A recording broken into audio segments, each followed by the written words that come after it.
Thanks so much for joining us. Now taking a look at our Weather Network headlines. We certainly can't count out BC. That's right, the smoke continues to swirl around, and along the coast we've seen that smoke dissipate, but it is still there for the interior, and this will help.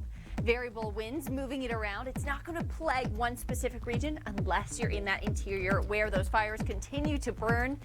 And we are seeing a change for the east to north. Yes, that heat is being pumped up into the northwest territories. You're going to see those temperatures in your 7-day forecast. And we also have some storms moving into Manitoba throughout your Wednesday. The energy will certainly be there. And another big story, Hurricane Gert has become part of our Atlantic Basin story, and a high pressure system in the waters and a low pressure system coming off the land will help guide Gert around the coastline, and this is what it will be like. We could see some extra moisture for Newfoundland and even some parts of the coast in Nova Scotia.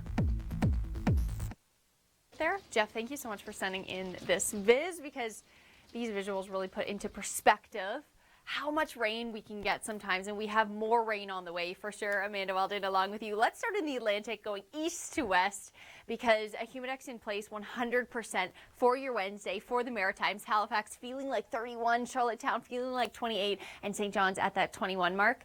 The feels like is what we should be at around this time of year, and in through Toronto we're seeing that humidex as well in place, and a lot of moisture coming up with this system that we are going to start to see on Thursday. The Gulf states sharing from the Gulf of Mexico pumped up all the way to the eastern part of the country. That means heavier downpours of rain, definitely a possibility. And playing into this, we could see 30 to 60 over the Great Lakes Basin, but I wouldn't even be surprised if that is overachieved. So keep it locked to the Weather Network. A great time to have that app with you, just so you know exactly what to expect when you are heading out on the roads through Thursday. That's what we can expect for Wednesday. Widespread risk of thunderstorms. Nowhere that isolated severe risk, however, but with that cold front passing by, we could get that spark above storms, heavy rainfall, as well as gusty winds. Could even get some gusts 50 to 70 kilometers per hour with this one. That cold front continues to sink through New Brunswick getting into this, Nova Scotia. We should reach the shores of Newfoundland around Thursday, but you can tell it's just trying to get there. It's very slow moving. So with that, it means that there could be more accumulation of rain with that.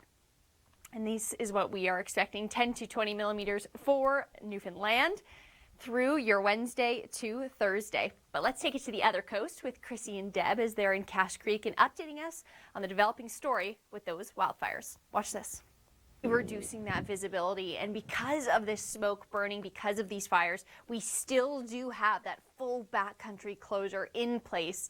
So keep it locked, because you're going to want to know how this changes over the next few days. Williams Lake, 100 Mile House, we have continued to see quite a lot of fires burning in through these areas, and that means the continued availability of smoke in the air, like you saw in that video just as we started. But a southwesterly flow pushing it away from the coast, from the island, and even the mixing causing it change from Alberta. We did see some smoke in through Grand Prairie and Whitecourt earlier. We will have a quite interesting play out with the winds the next little bit. A northwesterly flow turning into a southern southwesterly flow, not very organized, but of course we will continue to see that smoke burning in through the interior of BC where those fires are, but it just means that no one will be seriously plagued if you don't have that fire there. Now we do have a developing low in through Alberta. Definitely the potential is there to see those storms tomorrow, and continuing that front that continues to pass through the prairies. We've seen activity in through Alberta, Saskatchewan, and tomorrow, or rather all through in Wednesday and even parts of Thursday. We will see more strong storms and even the potential of funnel clouds up to the north. And that's just because we have a lot of energy there. There's that boundary as it continues to pass through heavy downpours of rain and even some gusty winds associated with that, and as well the north as the foothills. Yeah, we definitely saw it, and in northern parts of Ontario as well, as that cold front continued to pass through, and a lot of instability in the atmosphere as well. Amanda Weldon along with you. We're going to dig right into what we will see for our Wednesday. Activity in through Manitoba, as well as moving out a lingering low over Quebec.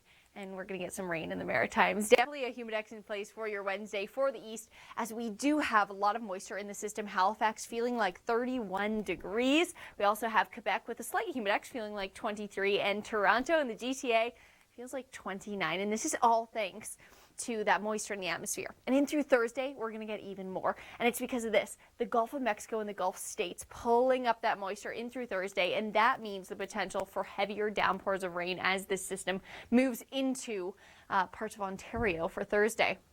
We wouldn't even be surprised if some of these totals overachieve because there is so much moisture there.